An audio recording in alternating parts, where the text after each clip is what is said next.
I'm Natalia Bilbao, and this is LA Currrents. When we think of legacy, we think about people and places.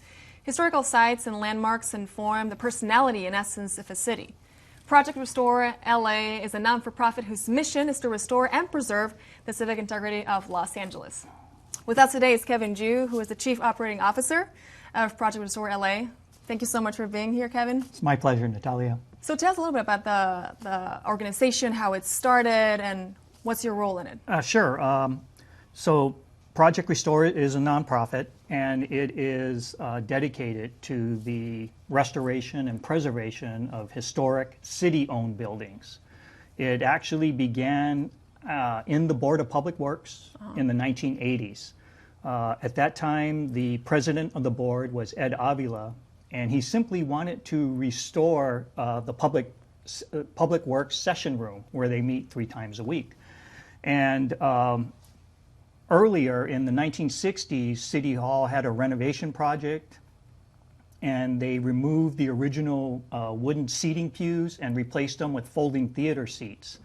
And then to help with the acoustics, because there was an echo in the room, they glued brown cork onto all the walls. Oh, wow. Yeah, so he wanted to restore the room, and to accomplish that, he brought together a group of community members.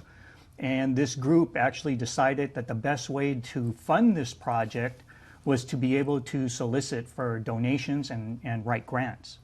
And so to do that, they ended up incorporating Project Restore as a nonprofit in 1986. Interesting. Mm-hmm. So how did you get involved in this project or this organization? I've been there now for 20 years. I'm actually a city employee, and I have been for 31 years. And so I started in procurement, and then I worked in contracts. Then I started doing project management for construction projects.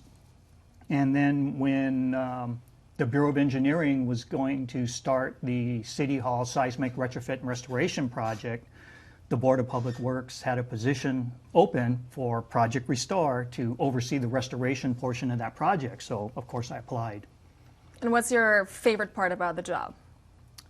You know, every project is so different and interesting. It's, you know, you're constantly learning things, and I really like that. You know, plus I'm very sort of mechanical in nature. I like to fix things, like to take things apart, so it sort of appeals to that. Can you pick one project that is your favorite? Wow. Don't be like, oh, they're all my favorite. I was going to say, that's like asking which kid is your favorite, right? Yeah. I have a few, but you know, City Hall, of course, has to be at the top, only because it is the largest project I had ever been involved with.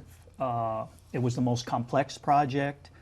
It's used by the most people. It's visited by the most people, and the quality of the materials and the workmanship are just incredible. And so it was an honor to work there. And honestly, I do believe it is the best looking building on the city skyline. Wow. So you're very proud of that building. It's funny because you consider that to be the crown jewel. Yes. Of yours. So what other projects have you done around or inside City Hall?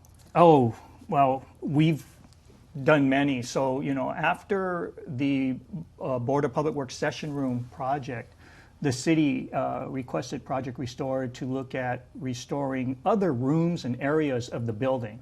And so in the early 1990s, Project Restore worked on the restoration of the garage entrance and the Main Street lobby. And then, of course, in 1994, the Northridge earthquake struck, and the building had to be vacated for the Bureau of Engineering to start their seismic retrofit project. So we ended up changing our scope of work at that time, because we were only doing one small area at a time, because of course it's a working office building. We couldn't just vacate, you know, whole floors. But the earthquake actually gave us the chance now to do the whole building at one time. And so that's what we ended up doing. We worked with the Bureau of Engineering to restore that building, and that was completed in 2001. And it's interesting because there is one project that is ongoing, and that is the murals of the south ceiling. in the Board of Public Works session room. Yes. How's that coming along? It's actually, we started that in April, and it just finished last week. And it's only a small portion of the ceiling, but the work is so painstakingly slow. Plus, because some of the chemicals used, it can only be done at night or off hours. And that's actually part of a much larger campaign to conserve and restore all of the decorative paint in City Hall.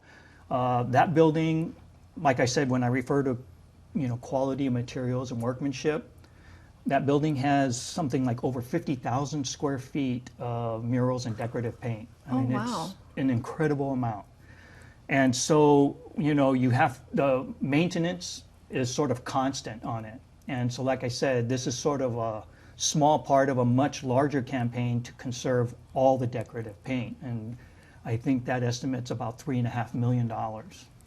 So out of all that huge extension of murals, Yeah. What have you covered so far? What have you restored so far?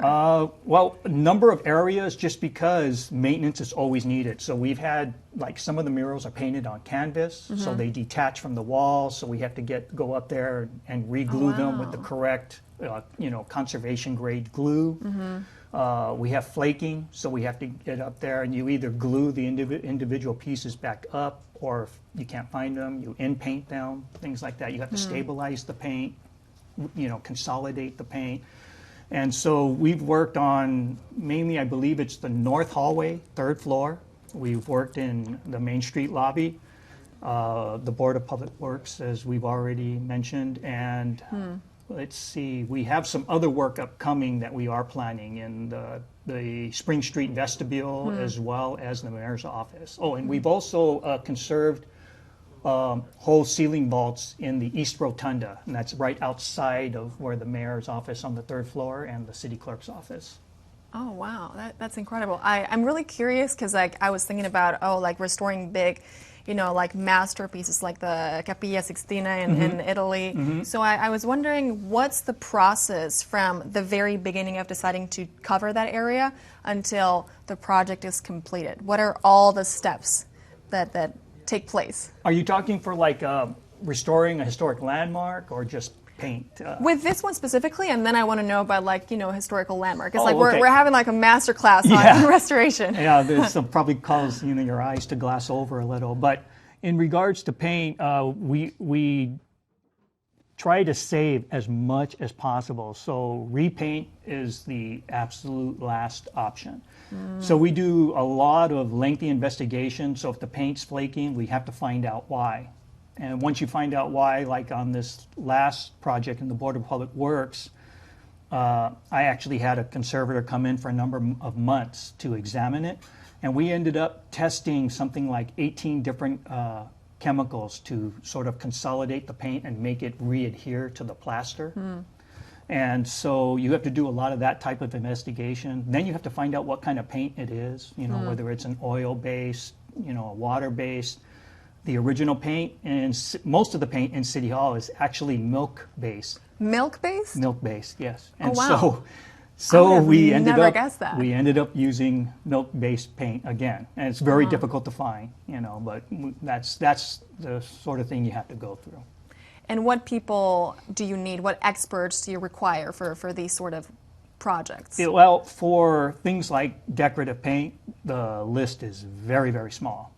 There's probably 5 or 6 contractors in the United States that I have, in my Rolodex. I'm an old guy.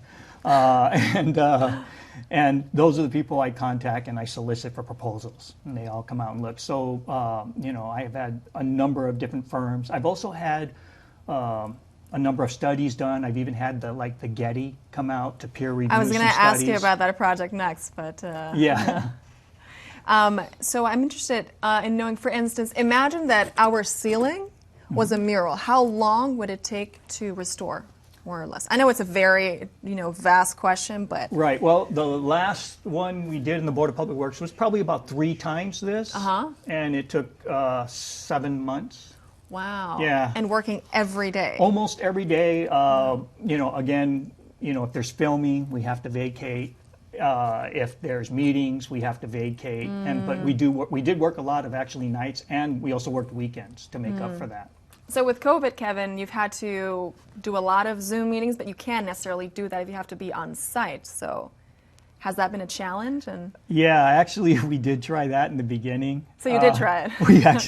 We actually tried it because we had some meetings where I would need like 15 to 20 people in Oh, wow. in the room, and so we did actually try to Zoom, and it does not work. It does not work at all for construction, or especially the construction we do, because I'm trying to have like someone like look at a crack in the wall, and we're trying to figure out how to fix this, and the person watching it on camera, they can't tell, the size or the depth or anything, the quality of the visual just isn't there yet. So we've given up on that, and like I said, so now we stagger meetings.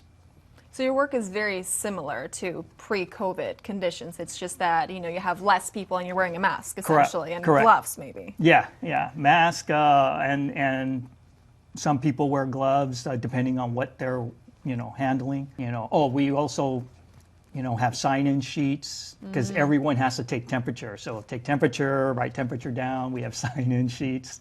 So like I said, it's actually this job, the Residence A restoration job, is actually our general contractor's General Services. And they do an outstanding job on worker safety. So, it's been running very smoothly.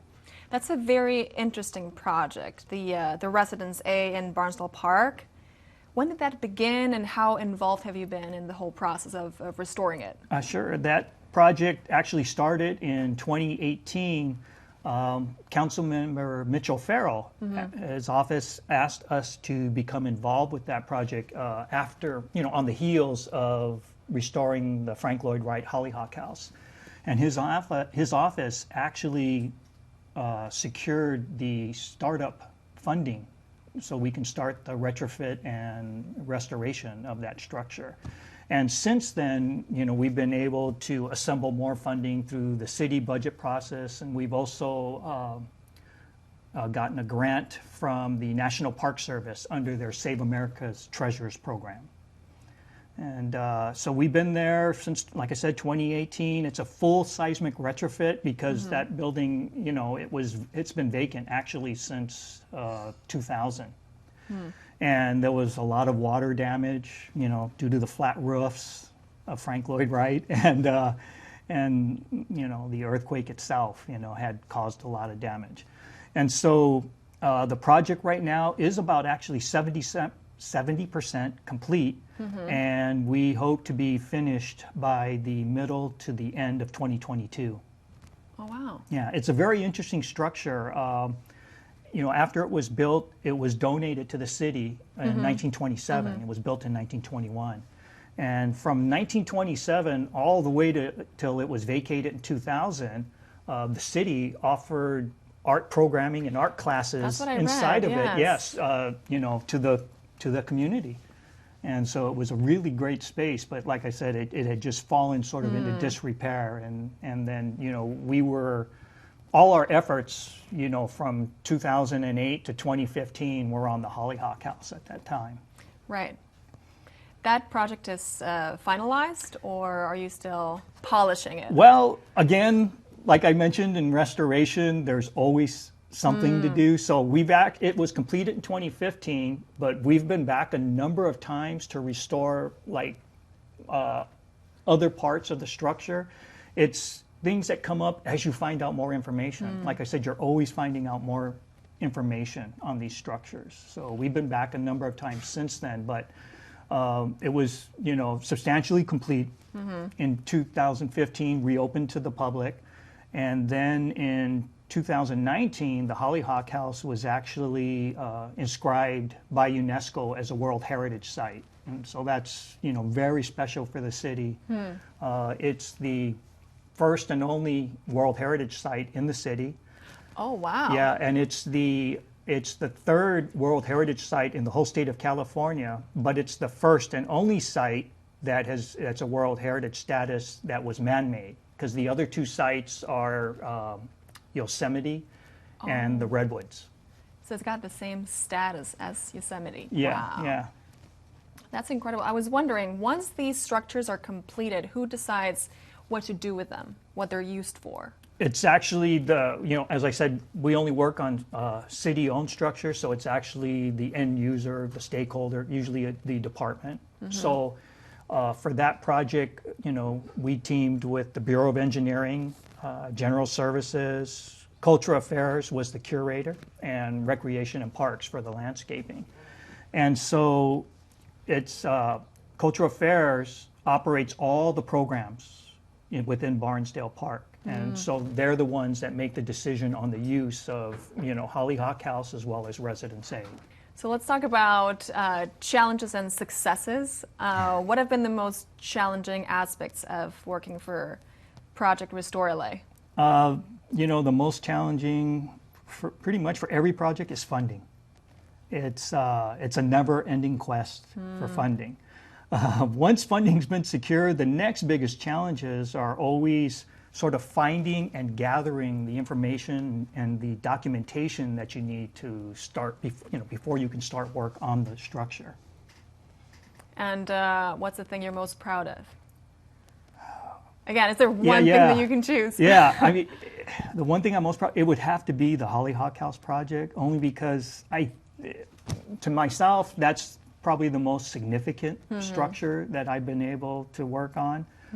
And it's because, number one, it's a Frank Lloyd Wright structure, so not a lot of people get to work on those. Number two, it's a World Heritage Site, so even less people get to work on those, And a lot of people don't know about this the Barnsdale Park site, that when it was being constructed by Frank Lloyd Wright, he actually brought onto the job his son, Lloyd Wright. He brought Rudolph Schindler and Richard Neutra. They were all working for him on this site. All four men actually ended up staying in Los Angeles just because of this one job that brought them out here.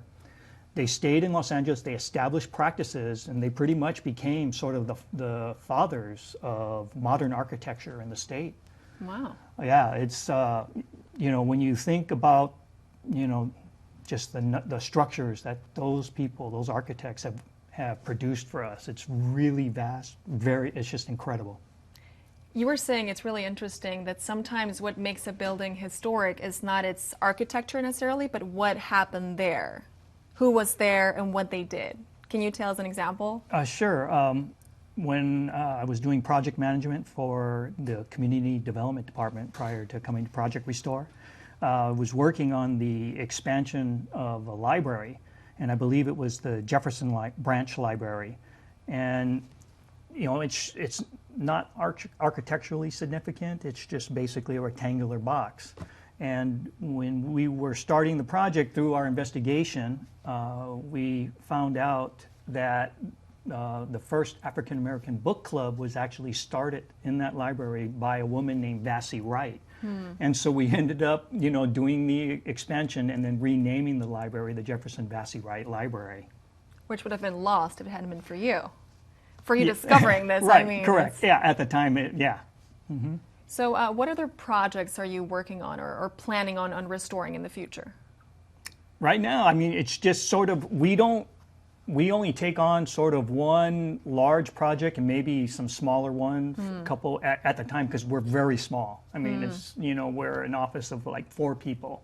Oh, wow. Yeah, and I'm the only project manager. So, it's between that, searching for funding, writing grants, so we only take on, like I said, one major project at a time. Right now, that's Residence A. We hope, like I said, we plan to finish it in 2022. There are some things, I am looking forward to and I hope come to fruition, especially, it's actually in Barnsdale Park. There's a couple of projects that, if they can be carried forward, could actually really enhance the beauty and the functionality of the Hollyhock House and everything on top of the hill there. One of them is restoring of the motor court, or restoration of the motor court. The original motor court was covered, paved over. at the Hollyhock House. Oh, wow. And it was a real beautiful motor court. And so I would like to, someday carry that forward, restore that. And also there's actually a terrace there that's closed to the public because of the earthquake damage. It's sort of collapsing right now down the hillside, but it is on the hillside. It's called Schindler's Terrace. Schindler's. Oh, Yeah, interesting. because the architect. Oh, yes. from the architect. Yes. Oh, interesting. Yeah. Very interesting. So you're saying it's a 4-person team. So what goes down in a normal day at Project Restore LA? Well, we have people, that run the office, do our social media, things like that. We have our president that makes all the decisions. And then, we have a person that does special projects that, main job is fundraising. And then I handle sort of the project management end. So, I write grants, and then I oversee the projects. We hire contractors, things like that, pay for contractors. And I was wondering about reaching to the younger generations. Why do you think it's important for the younger generations to value the restoration process that you're in charge of? Well, for myself, I'm like a big believer in history, in knowing it and understanding it, because that way, you don't make the same mistakes that others have made in the past. You need to learn from those. A second thing to me, is sort of like sustainability, because when you think about it, there's no building that's as sustainable as the one you already have. And, another thing is, and I talk about this before, is the quality and the craftsmanship, quality of materials. And some of these buildings, like City Hall, like Hollyhock House, are just incredible. And I tell everyone, that asks me about City Hall, you could not build that building today. Actually, How so? Well, number one, the cost. There is so much marble, limestone, granite, bronze, and decorative paint in that building. You could not afford to build that building today. The second thing is a lot of the marble that's used in that building is no longer available. It's no longer quarried. And so when you go into the building and you look at like those massive marble columns and you just think about how they had to be quarried with hand tools, we're talking the building was constructed from 1926 to 1928. And the marble is from United States, France, Italy, and I believe Belgium. So, to quarry those huge pieces, shape them, and then bring them on sort of the slow boat to the United States, and then have to truck it from the harbor to here, I can't even imagine, how that was done. So if it's not restored, it'll disappear. So That's maybe correct. There is no replacement for a lot of it, but what a lot of people do now, current is, you can use man-made materials to sort of look like it. But, and again, as I tell everyone, it's only original once. It's funny because now we're all about when something doesn't work, we change it. And your mission with Project Restore LA is to precisely restore so you can preserve it. Can you think of because I was thinking, I would love it if children could do workshops to try to understand how important it is to preserve the beauty around them. Is there something specifically you would target, for younger audiences to value the richness around us that we sometimes, take for granted? Right. And, I think a lot of that goes to because, in the past, a lot of people have said many times, I've heard it, Los Angeles is a city without history. And I would disagree. Number one, that I believe it's completely wrong. And so if a person, wants to learn and appreciate it, there are lots of books. There's actually lots of organizations. There's over 200 organizations just like Project Restore with, that are involved in historic restoration and preservation in the Southern California area. There's many books and magazines written on the history as well as architecture of Los Angeles. I mean, Angel City Press, they have over 75 books just on Los Angeles history and architecture alone. So, Wow.